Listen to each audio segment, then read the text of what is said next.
Hey folks, welcome to another What's in There video. I'm going to go ahead and unbox this new box that we got from Games Workshop, the Warhammer Age of Sigmar Soul Wars. It is the new boxed set for the new Age of Sigmar line from Games Workshop, and I'm going to just show you what you get into it in a leisurely fashion. We're not trying to rush through this or anything like that, but we're not going to take a whole lot of time either. We're just going to show you everything that you get in the box, and then that'll let you know whether or not you need to make that purchase or not. Give you a better way to make an informed decision. So without further ado, let's get down to the table. And so if we flip it over here, oh, this thing's heavy.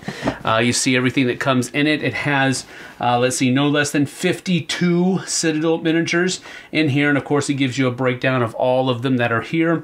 It also includes a whole bunch of other stuff. Warhammer 320-page core book, a 32-page Battle for Glen booklet, a 16-page core rulebook set, an 8-page Start Here booklet, so you can kind of get a quick start on the rules, 13 roll scroll cards, 1 dice pack, and 1 range ruler. So let's go ahead and pull this open here. What we got?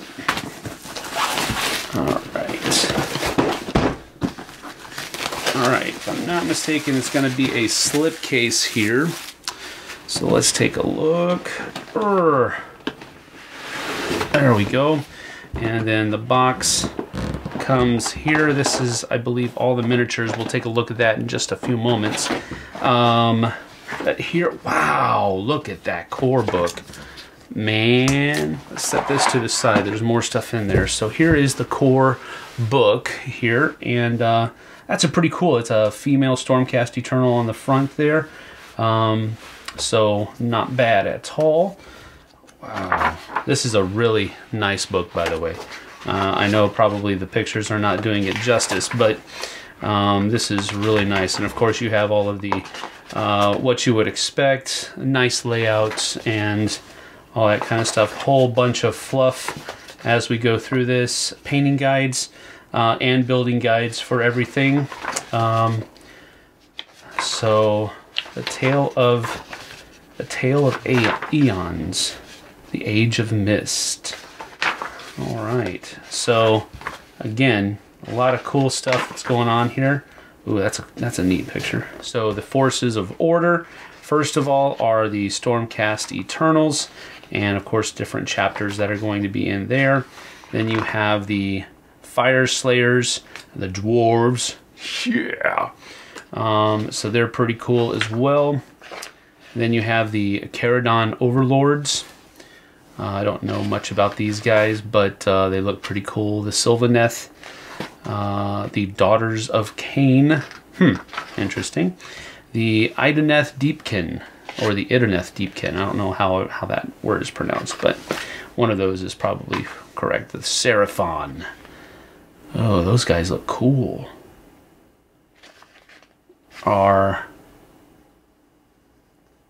Okay, cool. The Free Peoples. And these dioramas that they have are just amazing. So, looks like we have some, pictorial representations of how you can paint all of these guys down here. Fire Slayers, the Seraphons, the Idoneth Deepkin, Daughters of Cain down there at the bottom. And then you have the Forces of Chaos. So those were the good guys, and here are the bad dudes. The Eviscer, the Ever Chosen. I thought that said Eviscerator or something like that.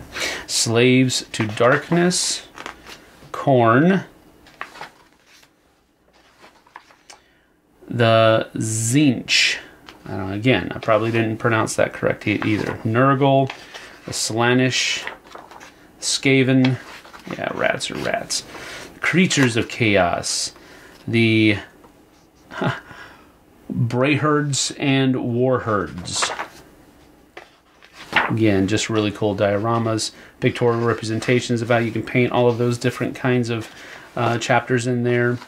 And then you have the Forces of Death. So the good guys, the bad guys, and I guess the indifferent. The Death Lords, the Night Gaunts, the Flesh Eater Courts. Up until Now, all right, up until now, so all of that right there is fluff and just information about the different kinds of things. Now we're actually getting into the core rules that are represented here. And so you have, you know, the different turn sequences that go on and all that kind of stuff. So we won't, of course, spend a whole lot. You have your war scrolls that are here. So how you lay out the battlefields, choosing your terrain, all that kind of stuff. So there's a lot of different things that are here. So, so you have just a whole lot of information in here about carrying out those battles. And then, of course, open play games, different kinds of setup for battle over here and over here. So that's pretty cool. Narrative play games. Oh, that's an interesting idea. That's really cool. All right. Wow, look at that. That's really neat. So that is the 300 matched play games. 350 page, I'm sorry, 320 page book. Okay, so here we have the Battle for Glenforge book, and this looks like it's going to be just the different kinds of explanation for the soul wards, what's going on here. The storm and spirit is, of course, all of the sacrosanct chambers, all of the stormcast eternal forces, and a little bit of a brief background on all of those. The evocators, the sequitors, Lord Arcanums, the Knights Incantor, which is another female unit, so that's cool that they're starting to do that more. We have the Castigators, that's not very friendly sounding. The Celestar Ballistas, that's really cool. Celestar Ballistas. And then, of course, pictorial representations of all of that in here as well. And then you have the Grimghast forces, I guess, that are here too. The Nightgaunt Spirits, that's what they're called. Knight of the Shroud, the Guardians of Souls, the Lord Executioners, okay, and the Spirit Torments, the Grimghast Reapers, and the Glaive Wraith Stalkers. And let's not forget the Chain Rasp Hordes.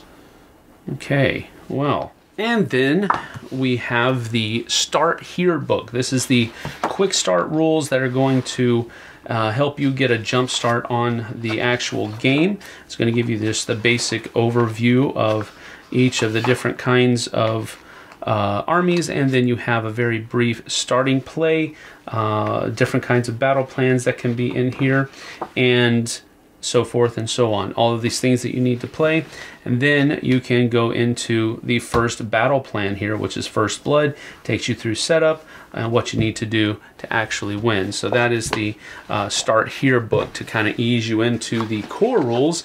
And then, of course, you also have the core rules here that is in a pamphlet.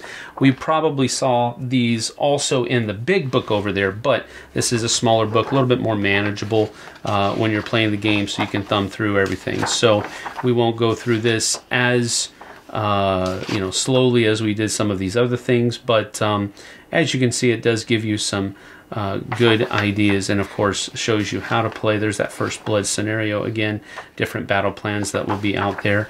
Gives you an explanation about war scrolls, and so this is good stuff. This is really neat. I like it a lot, and it's looking forward to giving this one a try. Then, of course, you also do have the guide, where you're going to be using this to put all of the models together, and so forth and so on. And it also gives pictorial representations of how they should be painted, and just an idea, so that you can kind of go from there. So that's really cool. I like it. And here's your paint guide as well, what paint you need to use for all of these different things. So good. Very cool. Then you also have the war scrolls for each of the units that are in here. So you have the Knights of the Shrouds here, and of course it gives you all of the information that you need to run the unit, the description of the thing, the different abilities that it might have, command abilities that you can use over here. Its weapon profile here, including how many attacks it gets, what you need to roll to hit, what you need to roll to wound, rending possibilities, and then damage that it's going to be causing on the other units as well. And then of course its statistics up here, it gets 6 wounds, has a 12 move, 4+ save, and 10 bravery. So these guys are pretty nasty. You have a keyword down here, Death, Malignant, Night Gaunt Hero, Knights of Shroud. So that is the Knight of the Shroud War Scroll. Then you have the Guardians of the Souls, and still you have the same basic layout here, abilities, magic, different command things that you can do over here, the name, the different stats, weapon profile, keywords down at the bottom. So again, really cool looking stuff here, and that is a cool looking unit too, so not bad at all. The Lord Executioner, he is a friendly looking individual, is he not? Here, of course, he has a 6-inch move, 5 wounds, 4+, 10 bravery. Let's see, he has the Decapitating Great Axe. Well, that's foreboding. It has 3 attacks, 3+ hit, 3 to wound, -2 rend, and he does 1 damage there. Description, abilities down here says Beheading Strike. Wow, if a wound roll for a Decapitating Great Axe is 6+, add 2 to the damage characteristic of the weapon for that attack. Wow. All right, so you also have Ethereal, Staring Death in the Face, and then Disembodied Skulls. So a lot of different things going on there. You also have the Spirit Torments here, and let me show them to you, I guess. The Spirit Torments, they're really neat looking. I don't know, this wispy look is something that I like. Spirit Torments, they move 6, 5 wounds, 4+. They also have 10 bravery. Their abilities here, fly. I think all of these things have fly, don't they? Knights of the Shroud can fly. Guardians of the Soul can fly. Lord Executioner can fly. Alrighty. Well, captured soul energy at the start of the battle shock phase. If 3 or more enemy models were slain that turn, pick a friendly Night Gaunt unit within 6 inches of this model and heal D3 wounds to that that have been allocated to it. If 3 or more enemy Stormcast Eternals were slain that turn, heal 3 wounds instead of D3. Oh, wow. So they are really hating the Stormcast Eternals. All right, cool. Then there's an alternative down here as well. Nagash's Bidding. So the the Shacklegeist Chains has a 2-inch range, 3 attacks, 4+ to hit, 3+ to wound, -2 rend, and D3 damage. All right. Then we also have the Grimghast Reapers. They have 2 different weapons. Looks like the Death Knell is the more potent of the 2, but this is nothing to mock either. 8 inches of move, they only have 1 wound, but they do have 4+ save and 10 bravery. They have the Extoller of Shyish. They can fly. Abilities down here, that for whom the bell tolls. Dun, dun, dun, dun, dun, allocating wounds inflicted by this unit. Death Knell. After allocating wounds inflicted by this unit, slash. Oh, okay. All right. So these wounds are allocated to units after the wounds from the scythe are allocated. So that's pretty bad. Reaped like corn, ethereal. All right, so that's cool. And we also have Glaive Wraith Stalkers, and these guys are move 6. They have 1 wound, and then they have 4+ save and 10 bravery. They can fly. Deathbeat Drummer. Models in this unit can be Deathbeat Drummers. A unit that includes any Deathbeat Drummers can retreat and charge in the same turn. They don't care. Abilities, the point of death, reroll failed hit rolls for attacks with this unit's Hunter's Glaive. If this unit or the target unit charged in the same turn. So that's pretty cool. 2 attacks, 4+ to hit, 3+ to wound, 1 damage, and you can reroll. And then finally the Chain Rasp Horde. Again, pretty neat looking folks there. And their roll scroll gives them a 6-inch move, 1 wound, 5+ save, 6 bravery. They have Dread Warden. The leader of this unit is a Dread Warden. Add 1 to the attack characteristic of a Dread Warden's malignant weapon. In addition, a Chain Rasp Horde has a bravery characteristic of 10 instead of 6 when it includes a Dread Warden. All right, they can fly. We already said that. Ethereal.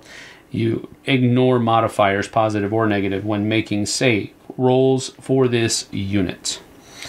And then Chilling Horde, you reroll wound rolls of 1 for this unit while it has more than 10 models. All right, so that's pretty cool. So that is the Chain Rasp Horde. Let's get to the Eternals. So with the Stormcast Eternals here, we have Lord Arcanum on Griff Charger. And he is so special. He doesn't get just a card, he gets a pamphlet. Thank you very much. I'll show you the back of it too, though. That's him right there. Lord Arcanum on Griff Charger. So that's pretty cool. If we open it up here, he has a whole lot of information going on here. He has a lot of magic, a lot of command abilities over here. Let's see, he has 12 inches move, 7 wounds, my goodness, 9 bravery, 3+ saves. He has an Aether Stave, which is a 2 range, 4 attacks, 3+ to hit, 3+ to wound, -1 rend, and D3 damage. Well, that's not very much, but I guess it's not bad. Here we have a Griff Charger's Razor Beak and Claws. All right, so the beast also gets an attack, 1 inch, 3 attacks, 3+, to hit and to wound, -2 to rend, and 1 damage. So I guess D3 is pretty good, isn't it? Abilities, Ethereal Strike. Each time you make a roll of 6+ for this Griff Charger's Razor Beak and Claws, that attack inflicts 1 mortal wound instead of the normal damage. Ooh, that's pretty cool. Cycle of the Storm. Once per turn, when a Stormcast Eternal model is slain within 18 inches of the model, instead of removing the slain model, you can heal 1 wound that has been allocated to it. A Lord Arcanum on Griff Charger cannot use this ability on itself. Well, that makes sense. All right, so that's a lot of stuff that's going on here. So that is Lord Arcanum. Then we have the Knight Incantor. Pretty cool model there. And the Knight Incantor moves 5, has 5 wounds, 3+ save, and 9 bravery. The Void Storm Scroll. Once per battle, when this model attempts an unbind, I'm sorry, that looked really weird upside down. To unbind a spell, instead of making an unbinding roll, you can say this model is using its Voidstorm Scroll. If you do so, the spell automatically is automatically unbound, and you don't have to roll the dice. So that's cool. But that's only once per battle. You can only do that once per game. Then it has another effect over here, some magic over here. So it's a Knight Spirit Storm. The Incanter's Staff has a range of 2, 3 attacks, 3+ to hit, 3+ to wound, -1 to rend, and does D3 damage. So again, not too shabby. The Evocators, or Evocators, have 5 move, 3 wounds, 4+ save, and 8 bravery. They have a Tempest Blade and Storm Stave. Range 1, 4 attacks, 3+ to hit, 3+ to wound, -1 rend, and they do 1 damage. The Evocator Prime, the leader of this unit, is the Evocator Prime. Add 1 to the attack characteristic of an Evocator Prime's Tempest Blade and Storm Save. All right, so the squad leader basically gets a little bit of a more buffed attack. Celestial Lightning Arc. In the shooting phase, reroll save rolls of 1 for this unit. In addition, after resolving this unit's attacks in the combat phase, pick 1 enemy within 3 inches of this unit and roll 2 dice for each model in that unit. For each roll of 4+, the enemy unit suffers 1 mortal wound. Wow, that's pretty nasty. All right, so that is the evocators or the evocators. These sequitors or sequitors. I don't know.